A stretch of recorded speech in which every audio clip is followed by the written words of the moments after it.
नागपुरात online gaming आणि सट्टेबाजीच्या व्यसनानं एका कॉलेज विद्यार्थ्यानं गुन्हेगारीचा मार्ग स्वीकारल्याची धक्कादायक घटना समोर आली।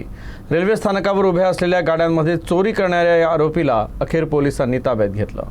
नागपूर रेल्वे स्थानकावर उभ्या असलेल्या गाड्यांमध्ये चोरी करणाऱ्या 23 वर्षीय आरोपी रोहित द्विवेवार याला रेल्वे सुरक्षा दल, CIB आणि लोहमार्ग पोलिसांच्या संयुक्त पथकानं नांदेड इथून अटक केली।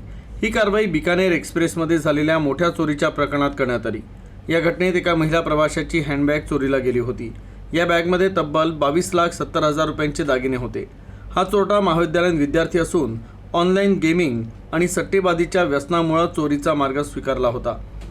तो नागपूर स्थानकावर उभ्या असलेल्या गाड्यांमध्ये शिरून सुनसान डब्यांना लक्ष्य करत प्रवाशांचं सामान चोरून पसार व्हायचा।